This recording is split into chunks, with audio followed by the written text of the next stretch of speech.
Sehingga seluruh para nabi dan para rasul ketakutan. Adakah orang yang lebih kenal kepada Allah lebih daripada Nabi Muhammad sallallahu alaihi wasallam? Ada atau tidak? Apakah Rasul dalam kaidah-kaidah itu menyamakan Allah dengan makhluk? Inilah akidah Ahlussunnah.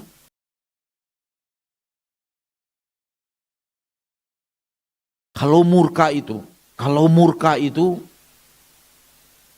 jiwa yang darah yang menggelegar, memanas, dan urat-urat yang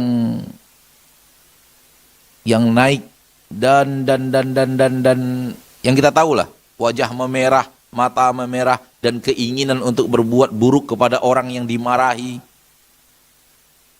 Kita katakan, akhi, Anda bicara marahnya makhluk.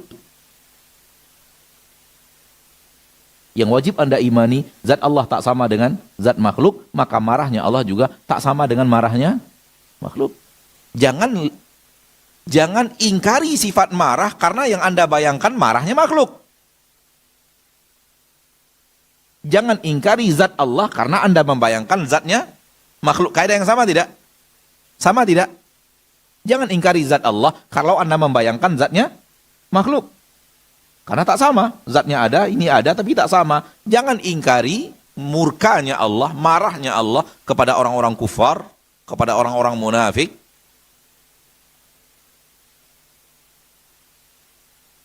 Nabi Adam mengatakan, sesungguhnya hari ini Rabbku murka dengan murka yang tidak pernah dia murka seperti itu sebelumnya dan setelahnya. Berarti murka terbesar di hari itu. Sehingga seluruh para nabi dan para rasul ketakutan. Menunjukkan bahwa Allah murka. Dan Allah pernah murka sebelumnya. Allah juga murka setelahnya. Namun yang hari ini tak pernah ada murka seperti ini sebelumnya dan setelahnya. Murka itu jiwa yang darah yang menggelegar. Itu makhluk, saudaraku. Anda jangan bicara makhluk. Anda bicara Rabb.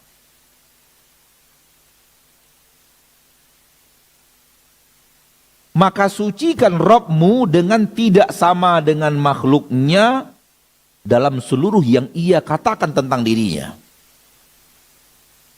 Dan seluruh yang dikatakan Rasul tentang Rabbnya, tentang Allah. Dengannya Anda memuliakan Rabb Anda. Dan jangan cari cara memuliakan Allah dengan wajib tidak sama antara Allah dengan makhluk. Namun untuk sampai kepada kaidah ini, saya harus menolak sebagian yang Allah katakan tentangnya, dan saya harus menolak sebagian yang Rasul katakan tentang Allah. Kok aneh? Tak ada yang lebih tahu dari makhluk tentang Allah lebih dari Rasulullah. Ya atau tidak? Adakah orang yang lebih kenal kepada Allah lebih daripada Nabi Muhammad sallallahu alaihi wasallam? Ada atau tidak? Tak ada. Lah, kenapa yang datang dari Rasul Anda tolak? Ya, saya ingin memuliakan Allah dari persamaan dengan makhluk. Jadi Rasul tak tahu bahwa apa yang beliau bicarakan itu bisa membuat persamaan dengan makhluk. Rasul ketika mengatakan Allah murka, Rasul ketika mengatakan Allah ridho, Rasul ketika mengatakan Allah datang, Rasul ketika mengatakan Allah berbicara, Rasul ketika mengatakan Allah tertawa. Tak samakah? Apakah Rasul dalam kaidah-kaidah itu menyamakan Allah dengan makhluk? Pasti tidak. Lalu kenapa? Keinginan Anda untuk memuliakan Allah agar Allah tak sama dengan makhluk harus menolak yang Rasul katakan tentang Allah. Ada apa? Yang lebih dahsyatnya lagi, Allah yang mengatakan tentang dirinya, dia tolak. Kok aneh? Allah berbicara tentang dia. Allah berbicara tentang Allah. Kok aneh? Kalau ada orang mengatakan, saya punya rumah, pintunya jumlahnya 99. Ah, nggak mungkin rumah kamu 99 pintunya. Loh kok aneh? Saya bicara rumah saya kok. Kok Anda yang tidak tahu rumah saya menolak saya berbicara rumah saya? Paham nggak? Inilah keanehan ketika sebagian kaum muslimin menolak yang Allah katakan tentang Allah dengan dalil nggak mungkin karena Allah nggak sama dengan makhluk. Kok bisa begitu?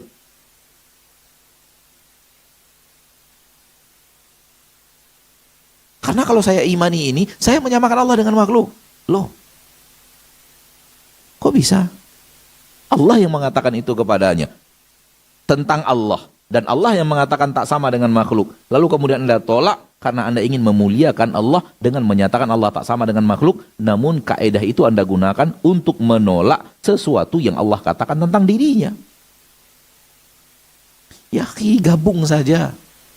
Sebagaimana Anda bisa meyakini Allah punya zat tak sama dengan zat makhluk, Anda pasti sebenarnya bisa meyakini Allah juga turun, tapi tak sama dengan turunnya makhluk. Allah di atas arasy, tapi tidak sama di atas arasy-Nya makhluk. Allah tabaraka wa ta'ala murka, tapi tak sama dengan murkanya makhluk. Allah di akhirat datang, tapi tak sama dengan datangnya makhluk. Allah tabaraka wa ta'ala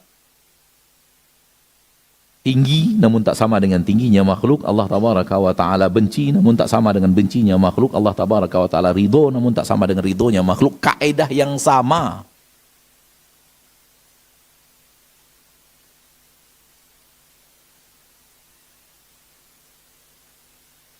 Hindari saudaraku, saudariku, kaum muslimin dan muslimat syubhat bahwa bicara sifat Allah seperti yang Allah katakan, bicara sifat Allah seperti yang Rasul katakan, akan membuat kita menyamakan Allah dengan makhluk. Hindari itu. Hindari itu. Karena semua yang Allah katakan tentang dirinya, semua yang dikatakan Rasul tentang Allah, kaedahnya sama. Tak sama, kaedahnya satu, yaitu tak sama dengan makhluk. Maka imani plus imani tak sama dengan makhluk. Inilah akidah Ahlus Sunnah. Inilah akidah Ahlus Sunnah. Akidah yang gampang sebenarnya. Namun ketika sebagian akal sulit menerimanya, kemudian menciptakan kaedah-kaedah jelimet, akhirnya nyelimet, meluruskan lagi kepada kebenaran.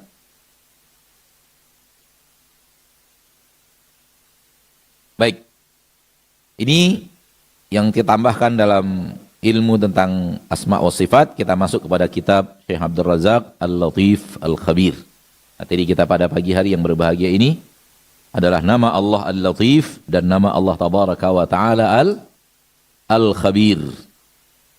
Dan Latif adalah nas, bahwa itulah nama Allah memiliki sifat al-lutf, lembut.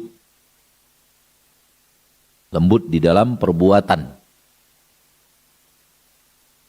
Lembut di dalam kebaikan. Lembut di dalam sifat-sifatnya kepada hamba-hambanya. Lembut di dalam keputusan. Lembut di dalam aneka ragam yang ia lakukan.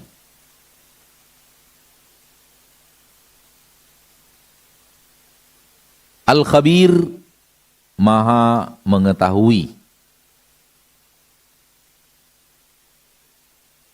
Namun Al-Khabir lebih spesifik kepada mengetahui hal-hal yang tak terlihat.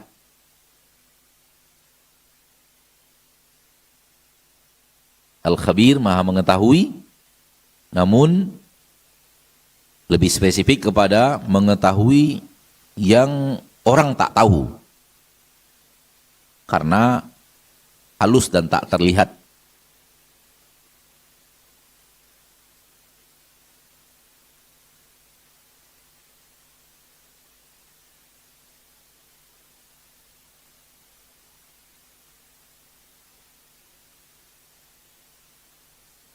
Sebagian ulama mengatakan Al-Latif, Al-Khabir ketika bergabung menjadi satu. Dan itu yang paling banyak di dalam Al-Quranul Karim. Penggabungan sering di dalam Al-Quran digabungan antara Al-Latif dan Al-Khabir. Kalau digabungkan, maka Al-Latif mengarah kepada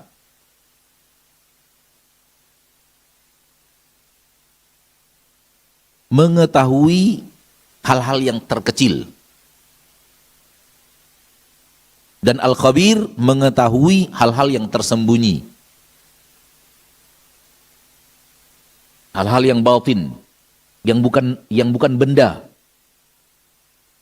Sementara Al-Latif mengetahui benda sekecil apapun.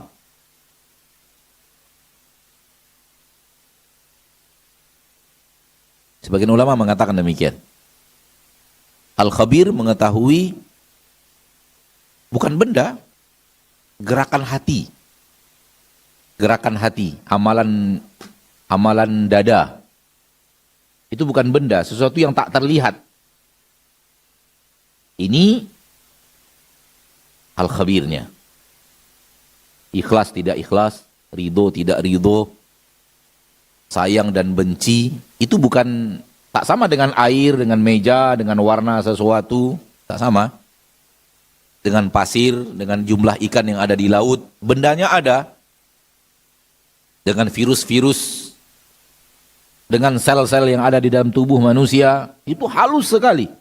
Sampai-sampai manusia tak bisa melihatnya, walau sudah dengan alat-alat pembesar yang luar biasa belum sampai kepada melihatnya. Namun Allah tahu dan melihat segala-galanya. Ini makna latif. Benda sekecil apapun diketahui Allah. Dimanapun letaknya, di langit dan di bumi, di dalam batu yang sangat besar, di dalam itu letaknya. Allah tahu. Ini makna latif. Kalau makna khabir kepada yang tersembunyi. Seorang senyum kepada kita, namun hatinya sangat benci kepada kita ketika senyum itu. Benci itu tersembunyi atau tidak? Tapi dia bukan benda yang halus. Paham tidak sih? Sesuatu yang batin dari perkara-perkara yang tak bisa dilihat oleh kaca pembesar sehebat apapun, letakkan di dada itu, tidak bisa nampak ini orang ini suuzon atau tidak. Nah, nampak itu loh. Ya kan? Bisa nampak isi badan dengan kaca pembesar itu, dibesarkan, sehingga yang tak terlihat itu bisa terlihat. Namun ini benda. Namun kalau disuruh untuk melihat orang ini sedang suuzon atau husnuzon, nggak bisa. Benda itu nggak bisa lihat. Karena ini tersembunyi yang bukan lagi karena halus dari wujudnya, tapi halus dari sifatnya. Dan Al-Latif mengarah kepada yang tadi, benda-benda sehalus apapun. Al-Khabir mengarah kepada yang tak terlihat. Sehingga Allah mengetahui seluruh gerakan hati yang tersembunyi dari benda-benda yang akan memperhatikannya, zat-zat yang akan memperhatikannya. Sehingga Allah tabaraka wa ta'ala Rabbul Izzati wal Jalalah, tidak ada yang Allah tidak tahu.